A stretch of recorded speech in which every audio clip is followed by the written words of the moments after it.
So you're a producer who's looking to start selling beats online, or you've already started and you just want a fresh perspective on the whole thing. Well, today I'm going to go through the process of selling beats online, how to do it, things to avoid, things to encourage, and my own experience. The first crucial thing about selling beats online is making sure your beats are at a good enough level that artists will actually want to buy them. How can you know that when your opinion is completely biased? Well, that's a good point. You're going to need to get other people's opinions, which I know for some of you might be a bit daunting, but these don't have to be people that you know at all, or they can be. It's completely what you decide. It can be your best mates, or what I can recommend is putting a few beats into a producer Discord server and getting feedback on them. If you click the first link in the description of this video, you'll join the producer community that we've built from this channel, and you can send in your beats, get feedback on them, and then figure out if they're at a good enough level that you can actually start selling them. Because if they're not, you're going to want to spend more time just getting better at producing, at creating beats, instead of wasting time and energy on trying to sell them. But let's say they are at that level. Obviously, the first thing you want to do is create an account. Now for this video, I'm going to be assuming you're using BeatStars. There are other platforms out there which I'm happy to do more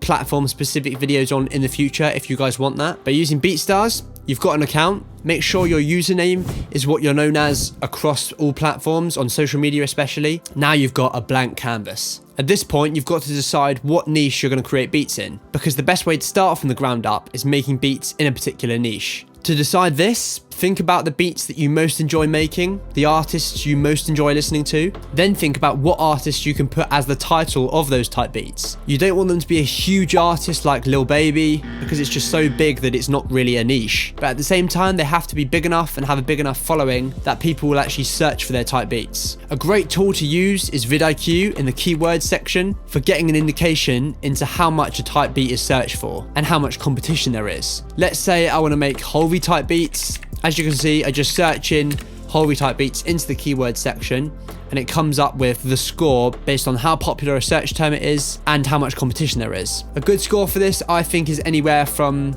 75, 80 upwards, but also search directly into BeatStars for the type beats you want to create. That can show you how much competition there is and what the competition is making. A big tip for starting to sell beats is just to listen to as many beats as you can. Note down what you think makes these big beats successful. Use them as reference tracks for your mixes so you can achieve a high quality mix. Study how different producers arrange their beats, how they title them, all the different details, and work based off that information. So you've picked your niche, you're making beats in that niche, now you need to upload them. Bounce or render out an untagged wave. Also stem out your beats. The stems is crucial because that's how you can get higher priced beat sales. Then bounce a tagged MP3. Also make sure that when you render out your beats, that they're mixed ready for an artist to use them and release them. You want your beat to sound like it fits in amongst all the other beats that they're going to be listening to on BeatStars. So the mix of your beats needs to be on the same level, if not nearly there, which is why I think it's great to use other beats as reference tracks. What you don't want to happen is that artists listen to other beats on the platform from other producers, then they click on yours and the beat's way quieter or it's just not hitting the same. So make sure it's peaking at 0 dB. For creating the cover art, there are two ways you can go about it. I would suggest going for one or the other to make your page look as cohesive as possible. You can either find images that reflect the mood of your beat and have an aesthetic cover art, as an example like this, or you can include pictures of the artist, which the type beat is in the style of. To make it easy for yourself, I would create both a YouTube thumbnail version and an album cover art version to use for YouTube and BeatStars so that it's quick and easy to do. These cover arts don't have to be complex at all. In fact, often when they are complex, it's off-putting. However, I would do something to make them more unique to you, whether that's a font you use on the cover art, a filter that you put on the pictures, an editing style, just something small which can make them slightly more unique to you and that you can replicate as well. I would say that cover art doesn't really matter hugely with BeatStars in particular, probably more with YouTube. Maybe it's best to put it like this. It won't sell you a beat, but it could make you lose one. Meaning if the cover art is so bad and so off-putting,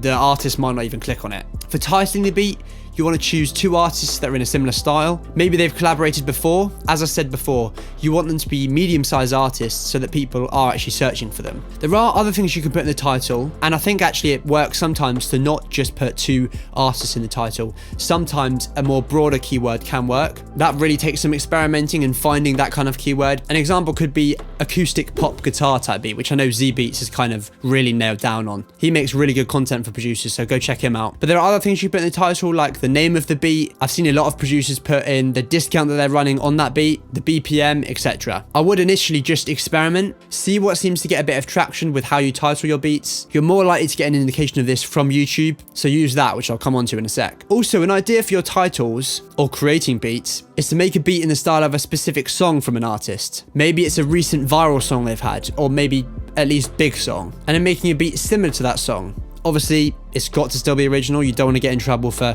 copying a song and getting into all sorts of copyright issues. And then title the beat with the artist, X the song title. That's something to experiment with. For the description, you can say the discount you're running, if you are running any, your handle and whatever else. Again, the description isn't too important for most people that will stumble across your beats and just listen to them. However, for people that are actually interested in buying them, it could include some information which is really helpful to them and might even just push them over the line, especially if it's some information about a discount that you're running. Now you've uploaded your beat, put all the rest of the information in, like the key and the BPM. You want to upload the beat to YouTube as well. This is where you can generate a lot of traffic. Oh, also, sorry, I nearly forgot about BeatStars.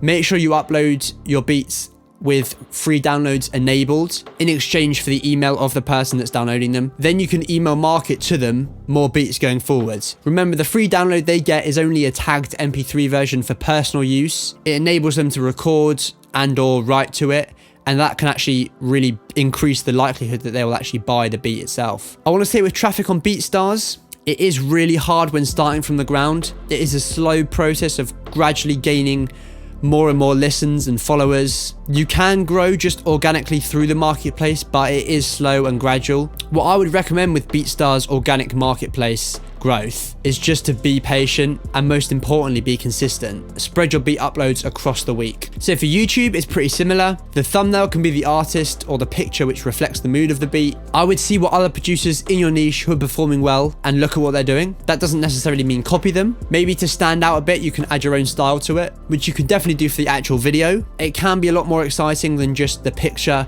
with the beat audio playing. I have to say that currently I am just doing that. I've not created a video sort of thing, but it could be more engaging to do that, and you might see more traction when you do that, so give that an experiment. Often it can be a bit more engaging if there's just one sort of moving element in the video. Use vidIQ, as I said earlier, to hone in on the title and give yourself the best chance of getting the algorithm to boost your video. I have found that even with a really good scoring title, there's no guarantee that that will do well. I think it just really increases your chances of reaching more people. Make sure in the description of the YouTube video you have a link to the beat. If you've got a pro page subscription to BeatStars, this is where that really comes into its own, because you can send people to a more personalized page of you rather than just sending them to the marketplace, and it's easy for them to see your other beats. But not to worry, if you don't, you can still make sales just through sending them to the marketplace link. Set the category of your YouTube video to music. That's really easy to not do. Type the keywords in the tag section of the video and then copy those keywords and put them in the description as well. I'd also recommend timestamping your video with the different sections of the beat. It can keep people engaged for longer and stop them from just clicking off instantly. A disclaimer for YouTube, it's probably a much higher ratio of views to sales than you think. For me, I was surprised by how many views it can take on YouTube to make one sale. So the key is to build your views generally across all your beats so that there is consistently a higher amount of views that you're getting, as opposed to relying on a beat going viral. YouTube is all about finding that extra bit of traction and kind of honing in on it and taking complete advantage of it. I've tried out quite a few different artist keywords over the time that I've been uploading beats and stumbled on one or two that have got more traction. I've then uploaded a lot more beats with those keywords and seen a growth in views from doing that. There are many other things you can do to promote your beats and make sales, like email marketing, and I've covered some of these ways in other videos. Comment below if there's a particular way which you'd like me to cover and I'll make a video on it. Other than that, please like and subscribe. That means so much, and I'll see you in the next video.